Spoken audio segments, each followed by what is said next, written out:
Hello friends, मैं story teller लेके आया हूँ आप सभी के लिए एक नई कहानी उड़ान। एक राजा को उपहार में किसी ने बाज के 2 बच्चे भेंट किए। वे बड़ी ही अच्छी नस्ल के थे और राजा ने इससे पहले इतने शानदार बाज कभी नहीं देखे थे। राजा ने उनकी देखभाल के लिए एक अनुभवी आदमी को नियुक्त कर दिया। जब कुछ महीने बीत गए तो राजा ने बाजों को देखने का मन बनाया और उस जगह पहुंच गए जहां उन्हें पाला जा रहा था।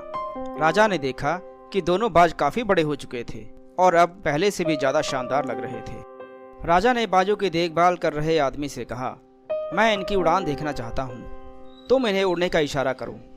आदमी ने ऐसा ही कहा। इशारा मिलते ही दोनों बाज उड़ान भरने लगे, पर जहाँ एक बाज आसमान की ऊंचाइयों को छू रहा था, वहीं दूसरा बाज कुछ ऊपर जाकर वापस उसी डाल पर बैठ गया जिससे वो उड़ा था। ये देखकर राजा को कुछ अजीब लगा। क्या बात है, जहाँ एक बाज इतनी अच्छी उड़ान भर रहा है वहीं ये दूसरा उड़ना ही नहीं चाह रहा। राजा ने सवाल किया। जी हुजूर, इस बाज के साथ शुरू से ही यही समस्या है, वो इस डाल को छोड़ता ही नहीं।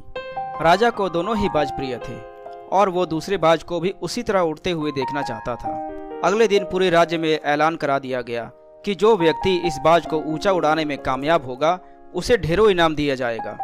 फिर क्या था, एक से एक विद्वान आए और बाज को उड़ाने का प्रयास करने लगे, पर हफ्तों बीत जाने के बाद भी बाज का वही हाल था। वो थोड़ा सा उड़ता और वापस उसी डाल पर बैठ जाता। फिर एक दिन कुछ अनोखा हुआ।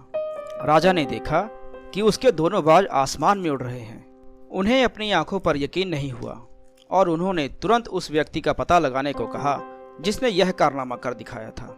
वह व्यक्ति एक किसान था। अगले दिन वह दरबार में हाजिर हुआ। उसे इनाम में स्वर्ण मुद्राएं भेंट करने के बाद राजा ने कहा, मैं तुमसे बहुत प्रसन्न हूँ, बस तुम इतना बताओ कि जो काम बड़े बड़े विद्वान नहीं कर पाए वो तुमने कैसे कर दिखाया। मालिक, मैं तो एक साधारण सा किसान हूँ, मैं ज्ञान की बातें नहीं जानता। मैंने तो बस वह डाल काट दी जिस पर वो बाज बैठने का आदी हो चुका था, और जब उसे डाल ही नहीं मिली तो वो भी अपने साथी के साथ उड़ने लगा। इतना कहकर किसान ने राजा का धन्यवाद किया और वहाँ से चला गया।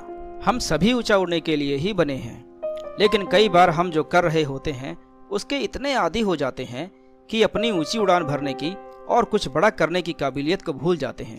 यदि आप भी सालों से ऐसे ही काम में लगे हैं जो आपके मुताबिक नहीं है, तो एक बार जरूर सोचिए कि कहीं आपको उस डाल को काटने की ज़रूरत तो नहीं जिस पर आप बैठे हैं। तो फ्रेंड्स, आपको ये कहानी कैसी लगी कमेंट में मुझे ज़रूर बताएं, और अगर आपके पास भी कोई अच्छी कहानी है तो प्लीज़ मुझे ज़रूर भेजें। मैं स्टोरी टेलर उसे अपने चैनल पर जरूर सुनाऊंगा।